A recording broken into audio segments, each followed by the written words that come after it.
আসসালামু আলাইকুম নমস্কাৰ প্ৰিয় বন্ধুসকল আপোনালোকৰ ভাল আৰু সুস্থতা কামনা কৰি আজি আৰু এটা ভিডিঅ'লৈ আহিলোঁ।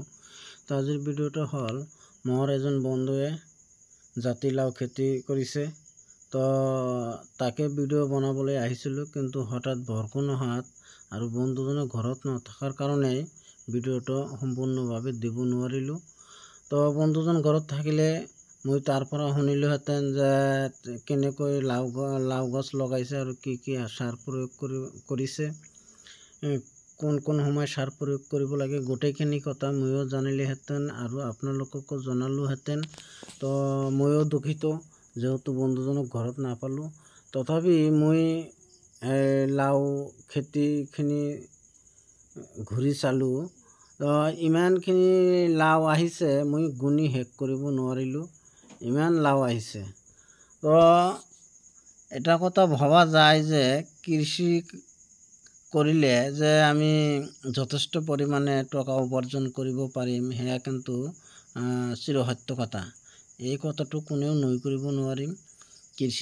কৃষি কামত যথেষ্ট পৰিমাণে ধন উপাৰ্জন কৰাৰ সুযোগ সুবিধা আছে। তো আপোনালোকে চাই আছে ইমান ধুনীয়া ধুনীয়া লাও। তো দুটা প্ৰজাতিৰ লাওৱে লগাইছে, এটা হ'ল গোল আৰু এটা হ'ল দীঘলীয়া ধৰণৰ লাও। তো কথা এষাৰ আছে, জয় জোৱান আৰু জয় কিষাণ। তো জোৱানসকলক কিছু চেলুট দিয়া হয়, কিন্তু কিষাণসকলক যিখিনি চেলুট দিব লাগে সেইখিনি কিন্তু নাপায়। তো কিষাণসকলৰ প্ৰতি মানে চৰকাৰৰ অৱহেলা আছে। কৃষকসকলে যিখিনি সুযোগ সুবিধা চৰকাৰৰ পৰা পাব লগা আছিল সেইখিনি কিন্তু যথেষ্ট পৰিমাণে নাপায়। তো যি কি নহওক, আজিৰ ভিডিঅ'টো আপোনালোকে চাই যদি ভাল লাগিছে চেনেলটো ছাবস্ক্ৰাইব কৰিব, লাইক কৰিব, শ্বেয়াৰ কৰিব আৰু কমেণ্টত আপোনালোকৰ মতামত জনাই দিব আৰু ভিডিঅ'টো শ্বেয়াৰ কৰিব যাতে আপোনালোকৰ বন্ধু বান্ধৱসকলেও চাব পাৰে। তো আজিৰ ভিডিঅ' আৰু দীঘলীয়া নকৰোঁ।